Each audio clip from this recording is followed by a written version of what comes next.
Et bonsoir, moi je suis Louise Pelletier, puis je suis infirmière praticienne ici dans la région de Saint-Jean, une bonne Saint-Jeanoise, acadienne, brayonne, native du Nord-Ouest bien sûr. Et puis aujourd'hui je vais vous parler du jeûne, vous savez, en cette période de Ramadan pour notre communauté musulmane. On vit cette grande intensité par rapport au jeûne qui, euh, qui justement a un impact sur le bienfait physique et mental. Alors, comme dans la session du carême, pour les autres pratiquants au niveau de la religion catholique, par exemple, ce sont des façons au niveau spirituel de faire justement des sacrifices d'une façon temporaire pour se rencontrer au niveau de la prière et partager des repas pendant un certain temps qui est vraiment particulier. Et puis ça m'a amené cette année à vouloir connaître un peu plus cette façon de jeûner. Alors j'ai décidé de vivre l'expérience moi aussi. Mais ce qui est plus important, c'est de comprendre qu'est-ce que c'est le jeûne. Et on entend parler aussi dans différentes formes de, de restrictions que les gens vont faire, comme le jeûne intermittent. Alors ça s'apparente beaucoup à ça. Et puis, c'est une variante du jeûne. On parle en anglais intermittent fasting. Puis, ça n'a rien avec les intermittents du spectacle, bien sûr, mais pour un rappel, ça consiste à effectuer une restriction calorique complète durant une certaine période. Alors, en gros, on s'arrête temporairement de manger seulement pour une période désignée. Puis, c'est pas facile de parler de ça parce que euh, c'est sûr que on a appris à avoir peur du manque dans notre société. Alors, pas avoir de nourriture, pas avoir d'eau, c'est pas facile. Ça conteste aussi les cas où très grand nombre de personnes qui pensent que cette pratique de restriction alimentaire pour une certaine période, ça peut être dangereux pour notre santé. Mais en vérité, c'est pas ça du tout. Au contraire, aujourd'hui, il y a plus d'études que jamais sur tous les bénéfices incroyables qu'on peut avoir, les vertus thérapeutiques justement et purificatrices de faire le jeûne. Alors, on parle entre autres, pour quelqu'un, ça pourrait être d'améliorer l'état de maladie chronique, améliorer les facultés cognitives, de faire le nettoyage du système digestif. Ça peut être par une purge globale pour notre corps, pour aussi perdre du poids, euh, pour des façons religieuses, comme j'ai dit tantôt, les croyances spirituelles aussi. Alors, les applications du jeûne sont quand même multiples. Euh, les bénéfices du jeûne, c'est aussi une thérapie millénaire. C'est présenté dans beaucoup d'enseignements aussi de mouvements spirituels, ainsi que dans les grands nombres de médecines traditionnelles à travers le monde entier. Alors, c'est pas nouveau. Puis, pour la simple bonne raison que c'est ça, c'est l'un des meilleurs moyens en fait de purifier notre corps et notre esprit. Euh, on a pendant longtemps oublié que le jeûne revient au goût du jour. Alors, si on parle du jeûne intermittent, qu'est-ce que c'est? en fait, parce que ça s'apparente un peu à ce que les gens vont faire pendant le Ramadan, par exemple. Euh, les gens vont enchaîner des journées entières sans manger. Alors, ça, c'est le jeûne traditionnel. Mais ici, on va alterner entre des périodes de jeûne puis des périodes de prise alimentaire normales au cours d'une journée de 24 heures. Fait que, par exemple, ça pourrait être découpé par rapport à certaines coutumes, comme j'ai dit, au niveau religieux ou spirituel, ou par rapport à des heures particulières, comme entre 16 heures et 18 heures, ça serait la période de repas, ou 20 heures à 6 heures du matin, ou encore 21 heures, le coucher du soleil jusqu'au lever du soleil. Le jeûne, excusez, peut être favorisé pendant 16 heures, puis s'autoriser à manger pendant une période de 8 heures.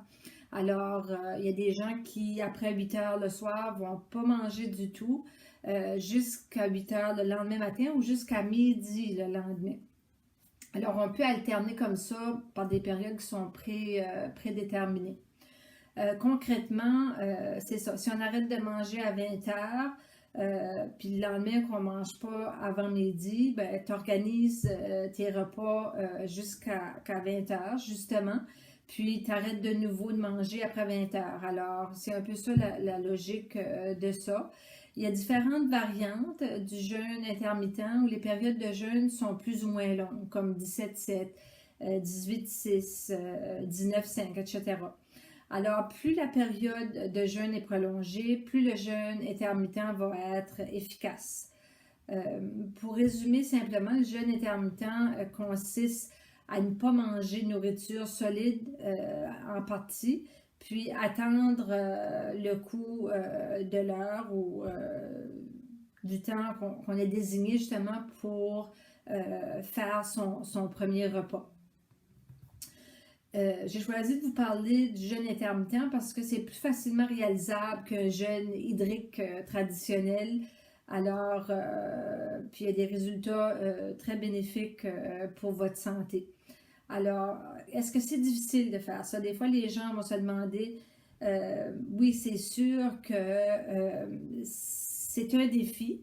Le principal défi qu'on rencontre, justement, c'est pour le jeune ou la personne qui en est à ses débuts à faire ça. Donc, pas nécessairement le jeune enfant, là, ou le jeune adulte, mais pour la personne qui ne peut pas justement manger, on va dire, le matin. Alors, ça peut être troublant de ne pas pouvoir manger le matin, surtout pour les personnes qui sont pas habituées de ne pas manger. Alors, c'est sûr que quelques minutes après s'avoir réveillé, on se retrouve avec cet satané ventre douloureux-là qui grogne, puis que l'on associe souvent à un signe de la faim. Alors, c'est un signal naturel du corps qui nous montre que notre système digestif est en pleine purge, puis c'est pas agréable là, de vivre ça. Alors, justement, le but du jeûne intermittent, si vous avez mal, c'est un bon signe. Ça veut dire que votre corps a du pain sur la planche pour la journée. C'est sûr qu'au bout de quelques temps de pratique du jeûne intermittent, que les grognements du ventre vont cesser complètement et puis ça va devenir de plus en plus facile. Alors, pour ma petite histoire personnelle, c'est sûr que c'était difficile pour moi au réveil de ne pas avoir nécessairement, c'était pas la nourriture, mais c'était de boire un café. Quand j'ai commencé la pratique, là, il y a quelques semaines, j'ai trouvé ça vraiment difficile. Alors, mais après quelques jours, c'est sûr que le besoin de consommer, que ce soit un liquide ou de la nourriture, va disparaître. Alors, on sait que manger dès le réveil, c'est pas nécessairement une bonne habitude. Parce que c'est sûr que quand on pense à nos ancêtres, la façon qu'ils se nourrissaient, je veux dire, il n'y avait pas de frigo à leur portée là, de la main, puis ils devaient aller chercher de la nourriture avant de pouvoir se nourrir. Alors, ils mangeaient souvent plus tard en matinée. C'est notre corps qui a été programmé génétiquement là, pour fonctionner de la façon qui était. Alors, si on a tendance à penser ça, on est capable de s'adapter là, dans notre industrie moderne, justement, euh, que le petit déjeuner n'a pas besoin d'être aussi tôt que ça. Euh, En fait, c'est sûr que le déjeuner traditionnel pourrait être un repas. Hein, on parle de déjeuner, souvent le petit déjeuner aux alentours de midi dans certaines cultures. Alors, ça représente un repas ou un moment privilégié pour faire son premier repas de la journée. Pourquoi que le jeûne intermittent est si bon pour notre santé? Mais voilà, justement, parce que ça peut aider à certains problèmes de la santé, puis aux personnes qui veulent simplement se maintenir en forme. Alors, il y a une chose primordiale qu'on devrait comprendre. Quand on jeûne, notre corps se met systématiquement en mode de nettoyage. Alors, pour prendre une image, le jeûne, c'est comme le bouton on du système de purge de notre corps. Et puis, la bonne nouvelle, c'est que ce bouton-là est un médicament gratuit puis accessible à tout moment. Finalement, c'est plutôt une mauvaise nouvelle pour l'industrie pharmaceutique, c'est sûr, c'est pas la même histoire. Donc, si on pense au principe aussi de l'homéostasie, les principes d'auto-guérison du corps, ben, c'est sûr que notre système laissé à nous autres mêmes, en l'absence de perturbations extérieures, va pouvoir revenir spontanément un bout de temps à son état d'équilibre. Alors, c'est pas mauvais. Alors, trop manger fatigue puis empêche justement l'auto-guérison de notre corps. Ça s'explique simplement, manger constamment au cours de la journée pompe beaucoup d'énergie nerveuse à notre corps. Puis, il faut savoir que la digestion, bien, ça utilise quand même 50% de nos ressources nerveuses. Certains aliments demandent même plusieurs heures pour être digérés. Alors, pour cette raison-là, on se sent souvent fatigué après un grand repas. Euh, il y a une liste de bienfaits bénéfiques du jeûne intermittent, puis je vais terminer là-dessus. C'est sûr qu'il y a beaucoup de bienfaits. Et puis, on peut dire que ça vise globalement à purifier notre corps, puis à améliorer l'ensemble de ses fonctions.